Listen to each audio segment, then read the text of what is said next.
The wound burned like molten copper beneath my Kevlar vest, each breath dragging razor wire through my ribs. 3 nights since my brother Dominic tried to tear my throat out with fangs that belonged in a museum of prehistoric nightmares. Used to be my brother. Now he was a Mara, something that made Dracula look like a Sunday school dropout. I pressed against the rotting doorframe of Riverside Psychiatric Hospital, the machete in my hand slick with sweat. The silver-edged blade had kept me breathing through 12 years of hunting the undead, but tonight felt different. Tonight, the monsters wore faces I'd grown up with. The Mara don't sparkle. They don't brood in castle towers or seduce virgins in flowing gowns. They're older than written language, older than agriculture, and they remember when humans were livestock with delusions of intelligence. 7 nests across 3 states had taught me one lesson. These bastards ruled the food chain when our ancestors were still impressed by fire. The hospital's corridors yawned ahead, like the gullet of some decomposing titan. County commissioners had been trying to demolish this place for 6 years. Always another environmental impact study, another zoning nightmare, another bureaucratic clusterfuck that kept the wrecking ball at bay. Perfect hunting ground for things that preferred their meals screaming. Medical equipment rusted in doorways like metallic tombstones. Patient files carpeted the floor. Decades of human misery reduced to pulp and rodent nests. The building's decay suited them. Everything about the Mara centered on corruption, taking something whole and twisting it until it begged for death. I checked my gear with muscle memory precision. Colt 45 loaded with silver-cored hollow points. Extra magazines locked in tactical pouches. Body armor threaded with silver wire that had cost me 3 months of bounty money. Silver doesn't kill them outright. It disrupts whatever unholy chemistry keeps dead tissue animated long enough for steel to finish the conversation. My boots ground through debris as I moved deeper into the hospital's bowels. The smell hit me in nauseating waves. Black mold, rat shit, and that cloying sweetness all vampires carried, like roadkill marinating in August heat mixed with funeral flowers. Crack. The broken intercom system belched static, fragments of decades-old announcements bleeding through empty halls. Visitation hours are now. Please report to the main. Time for your medication. Ghost voices for a ghost building. I found them in the old hydrotherapy room. Dominic knelt over what had been a security guard, probably some minimum wage hero checking reports of vagrant activity. The guard's uniform hung in bloody ribbons, arterial spray painting abstract art across mildewed tiles. 2 other Mara flanked my brother. A woman whose obsidian hair seemed to devour light itself, and something vaguely male-shaped that moved like it had never been entirely human. The feeding sounds stopped when I entered. Wet, tearing noises replaced by silence thick as grave dirt. Dominic raised his head, crimson trailing from his lips. For maybe half a heartbeat, recognition flickered in the amber eyes that used to be brown like mine. Then the predator surfaced. Well, shit. His voice carried the same inflection, the same ghost of our father's Louisiana drawl. That was the worst part. Everything human was still there, trapped inside something inhuman. Didn't think you'd actually track us here, Jamie? The male thing moved first, 5 centuries of killing experience launching itself at me in a blur of bone-white claws and needle teeth. My blade caught him across the throat. Silver sparked against supernatural flesh, disrupting whatever dark mathematics animated dead tissue. He screamed like grinding glass and disintegrated into ash that scattered across blood-painted linoleum. The female lunged. Dominic stepped between us. For maybe 3 seconds, I watched my brother fight through whatever they'd made him into. His movements stuttered, jerky, like 2 different programs attempting to run the same corrupted hardware. It didn't last. The female drove a rusted piece of rebar through his shoulder, pinning him against a wall lined with shower stalls that hadn't run clean water since the Carter administration. "Do what you came to do," she hissed, her voice like snapping vertebrae. "Or I'll do it for you." Whatever humanity had flickered in Dominic's eyes died right there. Fighting him was like battling my own reflection in some funhouse mirror made of hell and regret. Every move he made, I recognized. The way he favored his left side, how he dropped his shoulder before throwing a haymaker, the same brutal instincts our father had beaten into both of us behind the tool shed. But underneath those familiar patterns writhed something else. Something that had crawled up from humanity's primordial nightmares and made itself at home in my brother's skin. We crashed through rotting medical equipment, sending IV stands and wheelchairs spinning into darkness. His claws raked across my vest, the silver threads sparking where they met supernatural flesh. I drove an elbow into his solar plexus, a move that would have dropped the old Dominic. He barely flinched. The wound in my side screamed as I twisted away from a swipe that would have opened me from sternum to spine. Blood ran warm down my ribs, carrying that strange copper taste that meant internal damage. My blade found his chest on the fourth exchange, the silver edge punching through ribs that cracked like old kindling. I pinned him against the wall next to a therapy table covered in restraint straps that looked far too new. He looked up at me with my brother's eyes. "Jamie."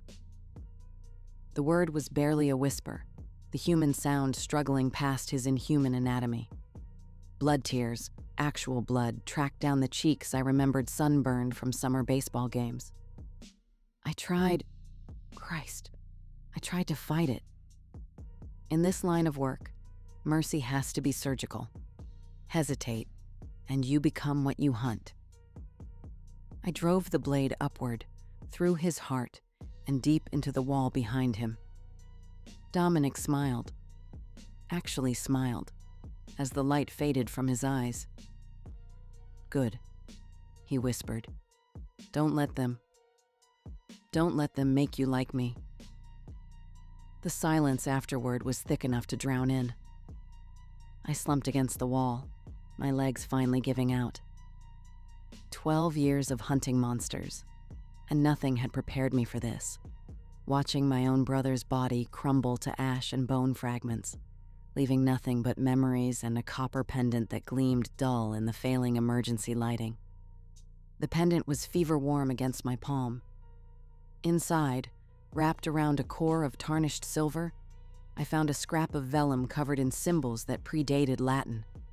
Below them, words written in brownish red ink that definitely wasn't ink. "Mara ortum ab antiquo veneno." The Mara arise from ancient poison, not just information, a roadmap. The Mara weren't just ancient vampires. They were the source code, patient zero of vampirism itself.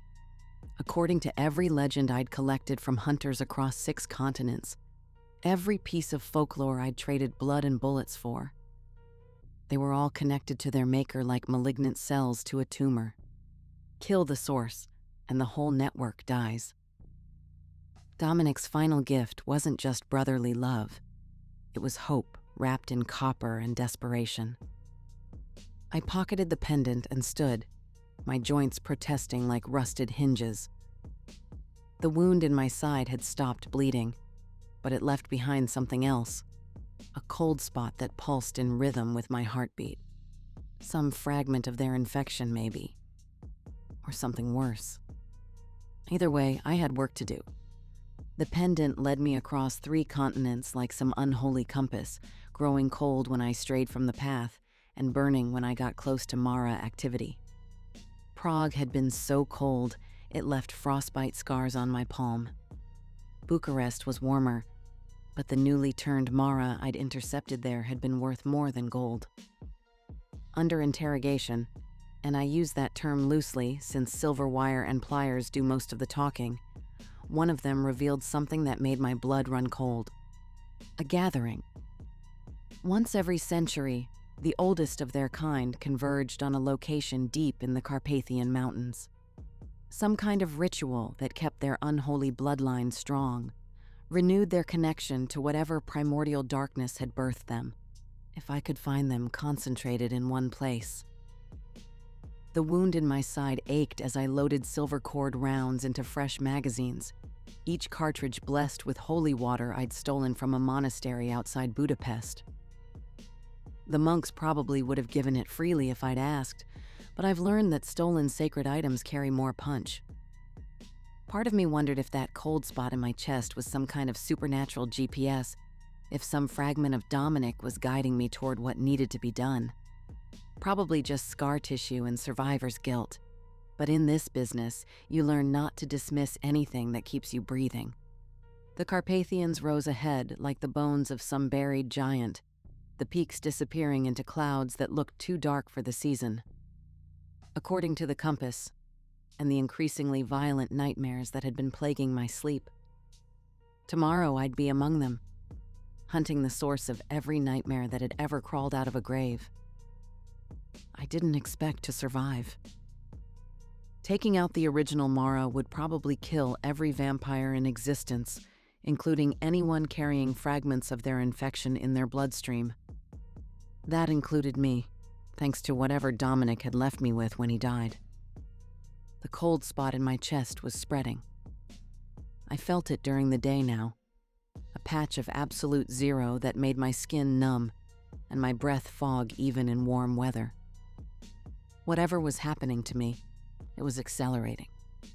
But if that's what it took to make sure no one else had to drive silver through their brother's heart, then the math worked out just fine. The monastery ruins clung to the mountainside like broken teeth, barely visible through the fog that rolled down the slopes like milk poured over black stone.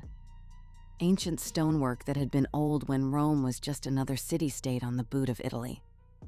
I'd been climbing for 6 hours, following goat paths that probably hadn't seen human feet in decades.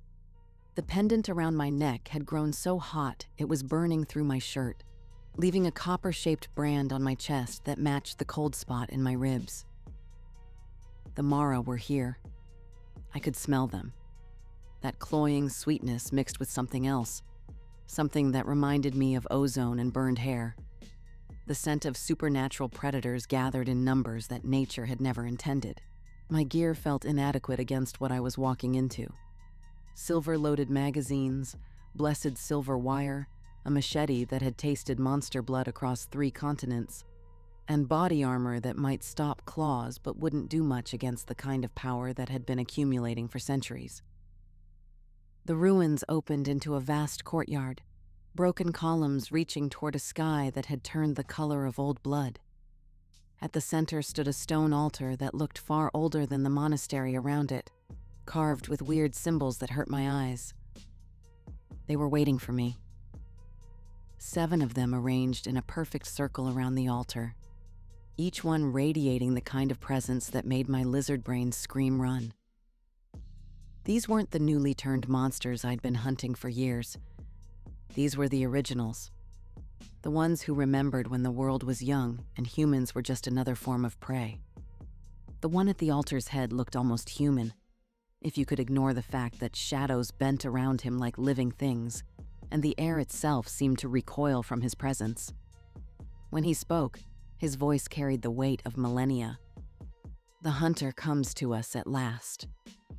His accent was unplaceable, older than any language I recognized, bearing the blood of our children and the scent of desperation. I drew my Colt, the silver bullets catching moonlight like fallen stars. Let's skip the villain monologue. You're all older than dirt. You probably knew my great-great-grandmother personally, and you think humans are cattle. Did I miss anything? The one who had been Dominic's sire stepped forward, the female from the hospital, somehow here ahead of me despite the rebar through her chest. The wound had healed, leaving only a puckered scar that looked like it had been there for decades. You carry our mark now, Hunter. Can you feel it spreading? The cold that burns, the hunger that grows with each heartbeat? She smiled, revealing teeth like broken glass.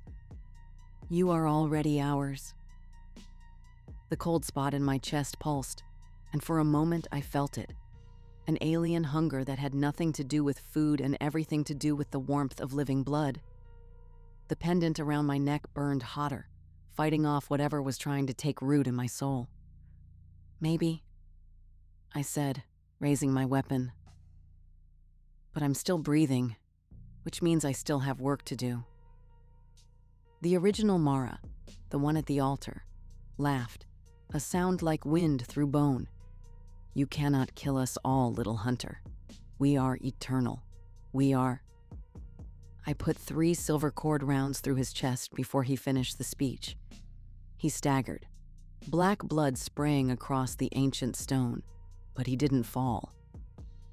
The bullets had disrupted whatever dark magic kept him animated, but these weren't newly turned vampires. These bastards had been perfecting their resurrection techniques for millennia. Persistent, he wheezed, smoke rising from the bullet wounds, but ultimately futile. That's when I pulled out the real weapon.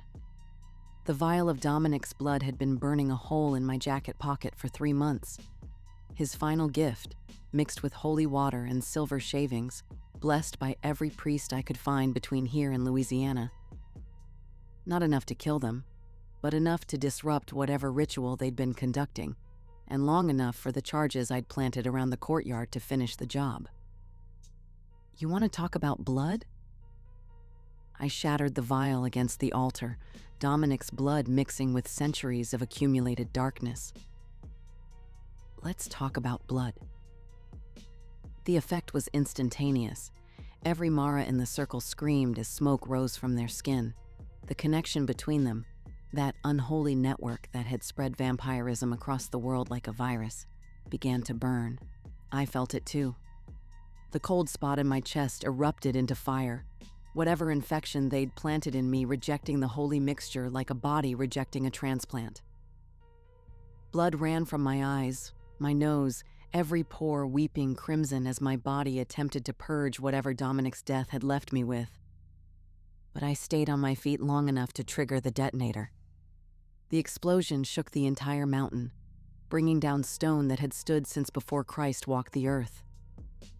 I watched ancient pillars crumble, watched creatures older than civilization burn in silver fire and blessed flame. The original Mara reached for me as the courtyard collapsed, his face a mask of rage and disbelief. You cannot. We are eternal. Nobody's eternal, I said, and put my last silver bullet through his skull. The silence afterward was different from the hospital. This wasn't the quiet of death. This was the silence of something fundamental being torn out of the world by its roots. Somewhere, in cities across the globe, vampires were turning to ash. The infection was burning itself out, following the silver fire back to its source, and dying.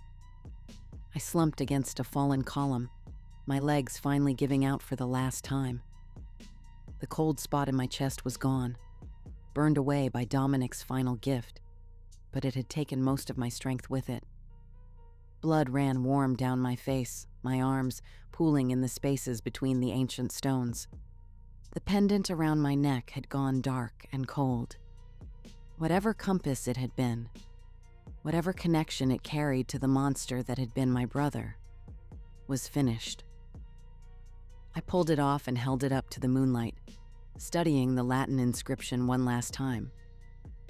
The Mara arise from ancient poison. Not anymore. The Carpathian wind howled through the ruins, carrying away the smell of burned vampire and spilled blood. In the distance, I could hear helicopters, probably military, investigating the explosion.